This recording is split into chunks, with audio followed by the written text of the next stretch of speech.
on to win? Well, I feel like they just don't have the leadership or the personnel to finish games. You look at Garrett Gilbert, he played well. He put forth his best effort, and he kept them in the game. He made some plays, and there were some plays that he didn't make.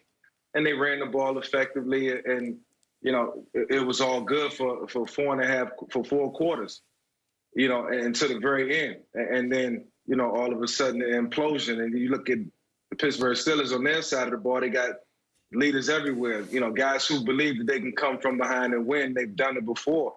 The Dallas Cowboys they haven't gelled together and been together long enough to say they can do that, or, you know, had character building wins. So it didn't surprise me that the Pittsburgh Steelers came back on the Dallas Cowboys. You know, defensively, Pittsburgh is still one of the best, and they believe in that. And all they got to do is just bring that energy. If they do, then they can shut down almost anybody in the National Football League. But for the Dallas Cowboys, man, it just comes down to consistency at the quarterback position. They're having some guys, you know, being able to walk up and down the sideline and get the guys going, encourage them, and give them that feeling like they still can win the game, or they're still in the game, even when they're leading. So they just didn't have that. That's what's missing, leadership and personnel. And you know, it's just no way right now that they can change that based on where they are right now in the season. I just think it's a lot of what you said, but I think it's too many mistakes, Skip. You can't turn the football over. And even though, Skip, Amari Cooper was pass interfered with, don't turn it over and you get a field goal out of that. You can live with that. And I get it. Just hold on to the football and don't turn the ball over. They have the most giveaways in the red zone of any team in the NFL. You can't take points away because points are at a premium, and you're already, Skip, you're already on a bind to score points. It's not like you going up and down the field, you averaging 35 a game. You give those points up. Skip, and also, Skip, the defense, they guess too much. Skip, why would you get beat on a slant and go? Just play your technique. I understand. And sometimes you start to force things. Like, I gotta make a play. I gotta make a play. We don't get turnovers, Skip. We don't get turnovers. I gotta make a play. And in the process of you thinking you're about to make a play, you give up a play. Steelers concern me, Skip, because they only had, 46 yards rushing. And then on 2 4th downs, Skip, they failed. That's a cause for concern. Gilbert is a little bit more athletic. I didn't know anything about him, Skip. Yeah, I know he went to Texas and he didn't do well there. He went to SMU. But he was a little more athletic than I thought. They put him on the move. He escaped harm's way. He made some decent throws. But as Mike was saying, good teams find ways to finish these games.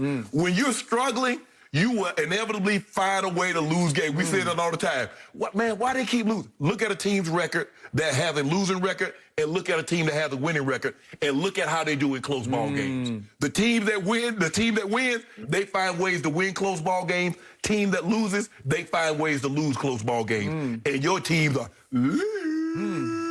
You know, I'll give you this. It is really hard to beat two teams at once. Don't do that, Skip. And that was the undefeated Steelers and the guys with the flags in their pockets. The guys who hate Jerry Jones and want to stick it to him at Jerry World. Everybody who watched this game knows exactly what happened. My Dallas Cowboys played well enough to win this football game. Garrett Gilbert shocked me. He played well enough to win this football game. My team deserved to win it and deserved to be right here, right now, in first place, albeit in the NFC least. They would have been in first. No, you'd have been second. No, they would have been, they'd had 3. Because we got one loss. Okay. The Eagles got one loss. That's true. And a tie. Okay, but the point is, but the point is that everything went well enough except for the referees in the 4th quarter. 3 times my team got all-time highway robbery. It was right off I-30, Dallas-Fort Worth, right at Jerry World, highway robbery, right before your very eyes in the 4th quarter. First play is they got it down at 3rd and goal at the 5. They're going in for 26-15 lead, and they got Amari on a little slant, and he puts his foot in the ground, and Joe Hayden is beaten on the play and just flat out tackles Amari. And it's not in traffic, it's isolated. You have to throw the flag on this. It is blatant pass interference that goes uncalled while Garrett Gilbert gets hit in the pocket, and it's just one of those unlucky things where the ball pops up in the air, and Minka just says, "Thank you, God, I'll take this," and runs it out of the end zone. The point is, Garrett Gilbert is jumping up and down celebrating because he thinks they threw a flag on Joe Hayden, but they threw it post-interception on a personal foul, on a crackback block. And I said, "Oh, we got this." No, we don't got this. They got the ball, and here they go.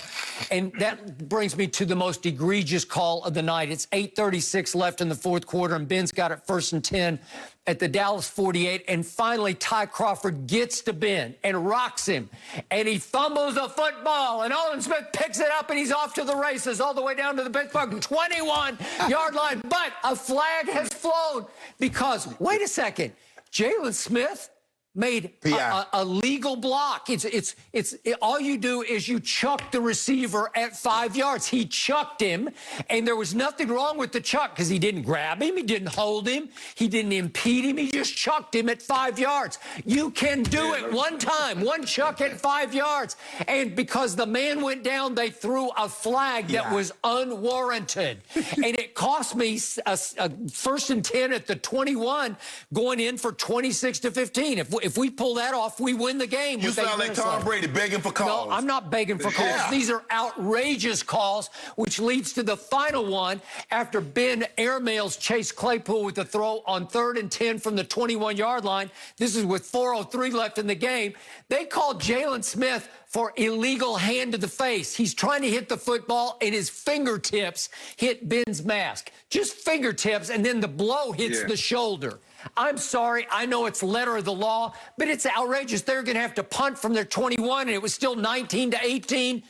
Us. Well, that's just a wrong call. You let that one go. Brady got hit in the face on the first play of the game, and they did not call it. I remember a very similar play in the AFC Championship game when Chris Jones hit Tom Brady's shoulder pad, and you wasn't this outraged. Why was that? Because the first two were egregious. The Amari play and the Jalen Smith Chuck play. What? That's not illegal contact. That's as legal as it gets. I'm sorry, Michael, please back me up on this. Those were bad calls.